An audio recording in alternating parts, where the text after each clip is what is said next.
FLM, wide open thinking, world-class work, and far-reaching results. Now with locations in Minneapolis, Columbus, Indianapolis, and Washington, D.C. A strategic marketing and communications company dedicated to serving clients who specialize in the business of agriculture and the life of rural communities. Well, thank you for joining us for our latest Agri-Pulse Meet the Farmhands video. Joined today by Mary Kay Thatcher from the American Farm Bureau Federation. Thanks for joining us, Mary Kay. Oh, you bet. My pleasure. For starters, can you kind of give us an idea of the timeline of your career throughout your time in Washington, as far back as you'd like to go all the way up until the present? Well, unlike a lot of people in this town, my life is kind of linear. It's like one step led to the next. I was raised on a farm in Iowa and then went to Iowa State and studied animal science and ag economics.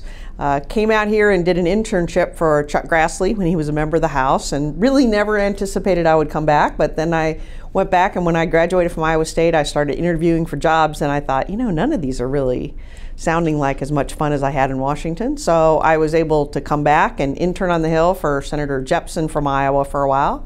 Worked for the Farm Bureau, worked for the Farm Credit Administration in a political appointment in the first Bush administration, and then came back to the Farm Bureau. So my life is kind of all about agriculture and lobbying and politics in Washington. Mm-hmm. Now, some of the folks that we talked to for this series have kind of bounced around a little bit more than you have. I mean, you've been kind of a Farm Bureau mainstay, so to speak. I mean, do you think there's an advantage to that, to spending, you know, a bigger portion of your career in one spot? Maybe. You know, I still feel like every year it's something new you're learning. So I think it is, you know how things have been, you know how things you'd like to see change.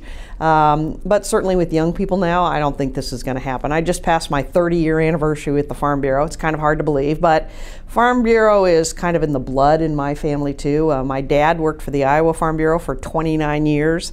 My uncle was the CEO of the Minnesota Farm Bureau and worked in Nebraska and California. I have another uncle that sold Farm Bureau insurance in Kansas for a good number of years. My sister interned there a couple of summers, so it's like in the blood. And I went to my first Farm Bureau meeting when I was 6 weeks old, and I now feel like I've been going to meetings ever since. So, So was the plan always to stay with Farm Bureau this long? I don't know. I just always enjoyed it. I enjoyed the people. Not to say I didn't enjoy other things. One of the best things I think I did was to take the political appointment and go out and be in the government and see how that worked. And I think I came back to Farm Bureau a stronger employee because I had a better feel for that day-to-day, how does this work? And I also had a feel, one of the things that I thought was very interesting about the Farm Credit Administration is I probably still talk to farmers, you know, every day, at least every week, but I didn't get out amongst them the way you have the opportunity at Farm Bureau to go out and speak and visit farms and see people. And I learned firsthand, Spencer, how easy it is to get that inside the Beltway mentality. It's not just members of Congress who can get it, it's people inside the Beltway too if you don't get out and be part of the real people every once in a while. Mm-hmm. So in your travels across the country, I imagine there's a lot of State Farm Bureau meetings that you've attended throughout your tenure.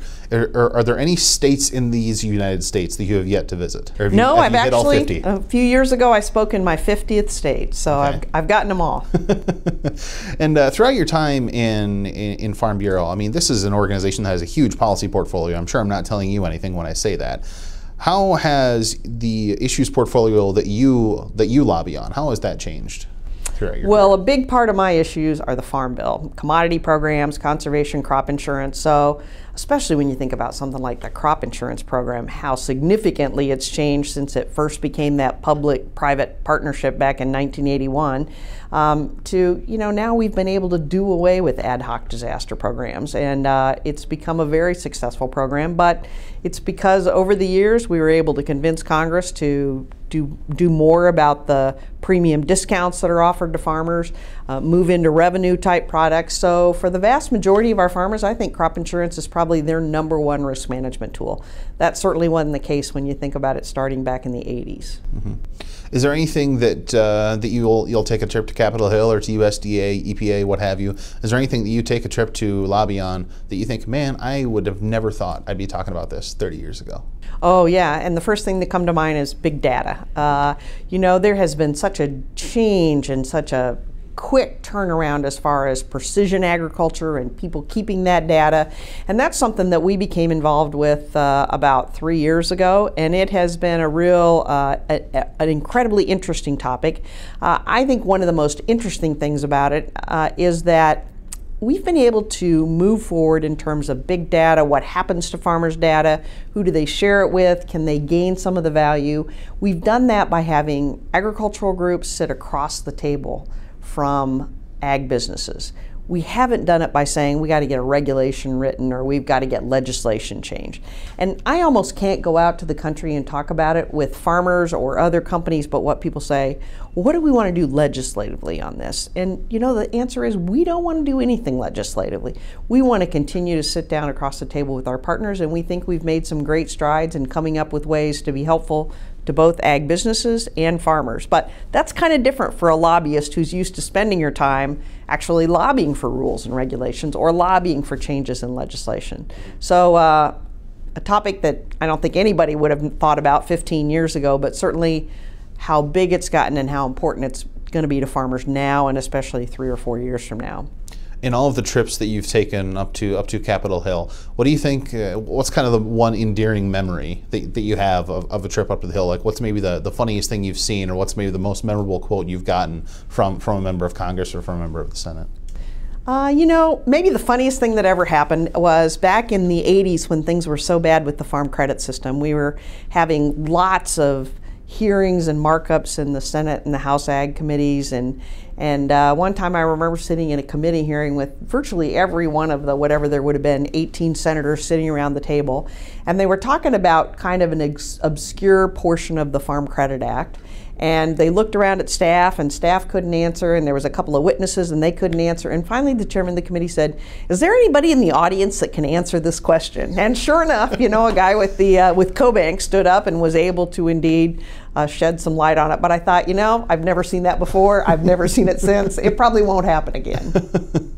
Throughout your career, how have you seen the roles for women in not necessarily just agricultural lobbying, but government affairs in general? How have you seen the roles for women kind of grow and expand during that time? I think it's expanded a lot. When I came to Farm Bureau, we had a female lobbyist. She was the first one they'd ever had, so I was the second. But I know especially there were a lot of states Farm Bureau staff that came to me and said, wow, because we have women in Washington, we're now able to have women in State Farm Bureau organization as staffers too. So that's been very different. I think the same thing is true about commodity groups. You know, you go up to the House and Senate Ag committees now, and probably half the staff up there are women. That's very different than when I first came to the Hill in 1980. Mm-hmm. Do you think that that leads to an improvement in agricultural policy or an improvement in governmental policy in general, having a more diverse lobbying pool? Oh, yeah, absolutely. And I think, you know, sometimes there are different ways of dealing with people between a man and a woman, and the way they look at issues is a bit different. So, yeah, it absolutely adds to the quality of legislation that you can move. No question about it. And let's talk about some very, very critical farm legislation. You mentioned that a lot of your issues are Farm Bill issues. And throughout all of the things that you've lobbied for in the Farm Bill, you know, going back to the first bill you talked about to all the way up until this most recent one in 2014, what do you think has been the biggest sea change that you've seen in not necessarily the Farm Bill legislation itself, but the process it takes to get it over the finish line? Oh, big changes, big changes. When I worked for Senator Jepsen, he was a member of the Senate Ag Committee. I can remember clearly, it would have been the 1981 Farm Bill, that we would, for example, sit in that Senate Ag Committee room for 4 or 5 mornings in a row, you know, 9:30 to maybe 12:30, and discuss dairy policy. And it was the senators sitting there talking about dairy policy and making their bids. And it was true for whatever other commodity you talked about, or whether it was a credit issue. I mean, they sat there, but think about the members of the Senate Ag Committee actually sitting around a table debating something sometimes as obscure as dairy policy. That just doesn't happen now. I wish it did. I'd like to see more of that debate in committees done in public instead of more behind the closed doors, but instead of staff working out so many of the details first. But I think that's been a big change. We spent days and days and days in markups of bills then, a lot more than I think you could get this Congress to agree to. Mm-hmm. And if I can ask you to go into forecasting mode here a little bit, as they debate and try and develop the 2018 Farm Bill potentially, what do you think is going to be the biggest change that we're going to see in that environment, even from the 2014 Farm Bill to the next one? What do you think is going to be the biggest change the industry is going to observe? Oh, I think it's probably not going to be a change, but an increasing trend that we've seen over the past. This will be my 8th Farm Bill. We've already started it, so I guess it is the 8th Farm Bill for me. But an increasing trend in the number of groups that want to participate in Farm Bill discussions. Be it environmental groups, be it nutrition groups, be it whomever coming in. I mean, this year one of the things we see with Senator Stabenow introducing her urban ag bill is I think that'll be a whole new group of folks that will move into that debate. So it's just more and more boxes that you have to check as you're working with the Hill to make sure everybody is getting their voice heard, et cetera. I think this will be a much more difficult farm bill than the last one because we're going to have less money to be able to write a bill with a good safety net for farmers. There's probably going to be less money for conservation. Because we're a little bit out of that recession or whatever you want to call it, there's less money for food stamps. So everybody's going to be scurrying for money, and that causes people at the last minute to fight with one another about, no, my program is more important than yours. So it'll be an uphill battle. Now, you're still actively involved with your family's farm back in Iowa, correct? Correct, yes. Okay. What insight does that give you on farm policy, on Farmville politics, still being involved with an active farming operation? Well, you know, I actually thought I was a good lobbyist when my dad ran the farm and I just kind of half paid attention to it from 1,000 miles away. But when you're paying the fertilizer bills and the seed bills and the veterinary bills and you're, watching about what's being produced and how's it going and the weather, I just think it gives you that insight into, yep, I remember what this is like. I'm out there. I have a couple of sleepless nights. I probably don't have to have as many as an average farmer has to have because I get a check from the Farm Bureau every couple of weeks, but I think it just gives you the feel for what farmers are dealing with on a daily basis, be it environmental regs, be it prices, be it weather, whatever the impediment may be. Mm-hmm. How often are you able to get back? Not often enough, but usually every couple of months. Mm-hmm. So you're not one to fly home from Washington and jump in a combine for a weekend? Unfortunately, there is very little dirt under my fingernails. Okay. My farm is not the one I grew up on, and it's about 75 miles from Des Moines and no home on the property, so it's a little bit tougher to go down there and do work and stay in a hotel and get back. And when you go home, you have responsibility to see family too, so it's difficult. It's not an ideal situation, but it's a lot better than not having the farm at all. Mm-hmm. Earlier you mentioned kind of your family's lineage in this organization, in American Farm Bureau. I mean, could you see yourself, or could you see another organization having that level of a tie to its membership, to where they could say, I had my dad worked for this organization for 30 years, and my uncle and my other uncle did as well. I mean, do you see another organization within agriculture that has that level of tie to family and community roots other than American Farm Bureau? Boy, probably not that I'm aware of, Spencer.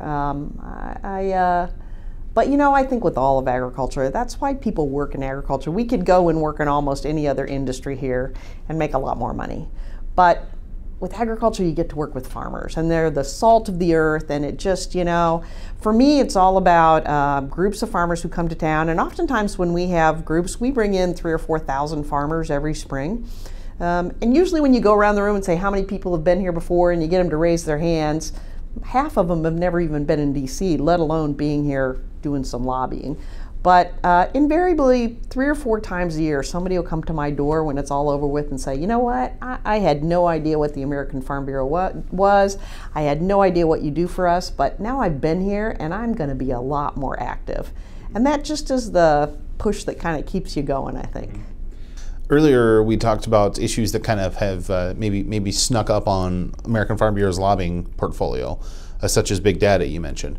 What do you think are the issues that are still coming, that are maybe going to sneak up on the agricultural industry? What are some things that ag is really going to have to pay attention to in the future, in the next 5, 10, 15 years, that it maybe isn't right now? Well, I think we're not paying much attention to the whole issue of privacy. And I think we're going to see a real paradigm shift in that. Whether it's thinking about drones flying over my farm and capturing things. I mean, I think until a couple of years ago, you had lots of farmers that stood in the middle of their field and thought, I'm out here doing what I'm doing the right things, but you know, nobody's looking over my shoulder. I have a lot of autonomy, and I think that whole privacy issue is something we haven't really thought about much yet, and farmers certainly haven't thought about how do they want to deal with that. You know, with technology these days, whether it's satellites, whether it's drones, whether it's some kind of data that comes off your tractor, there isn't much privacy out there anymore. Mm-hmm. Let's talk about you for a little bit here. I understand you're an accomplished diver. What got you into diving? Scuba diving. It's a great sport. Yeah. You know, I went on a little, you can go to a resort and take a free course, and then if you like it, they take you out that afternoon, and I just loved it. And I find scuba diving, it sounds crazy, but to be one of the most peaceful things I do, because you get down there and you know if you're hyper and you breathe really fast, you breathe through the air faster, you got to come up sooner. So you make a real effort to breathe in, breathe out, be very slow, not make any rapid movements. And so I find it a very relaxing thing to do on my holidays. How many times have you kind of gone underwater, so to speak? Oh, I've probably had 150 dives, maybe. Yeah. Favorite dive out of those 150? Probably in Belize, along the reef there, or I had the chance to go to Australia and do the Great Barrier Reef a few years ago. Those are pretty incredible dives. Mm-hmm. Also, understand you play quite a bit of golf as well? I try, yeah, in my spare time, right? Yeah.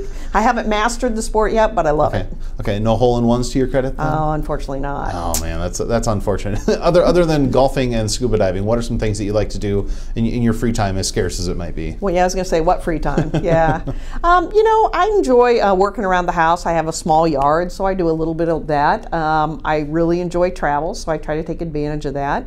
And I enjoy going home and seeing family. Mm-hmm. And I'll wrap up with this one. If you could give a young Mary Kay Thatcher taking her first day on the Hill any piece of advice, what would that advice be and why? Oh, for me, that's kind of easy. I think ask more questions, ask for more guidance from people who are seasoned. I think when I first started, I was afraid to admit what I didn't know. And had I taken more advantage of that, I could have improved my performance a lot faster. So I think there's lots of people out there willing to help you and willing to help young people that are eager to work, eager to do the right thing. You just have to ask for the guidance. So I would encourage that for sure. Mary Kay, thanks for joining us. Thank you.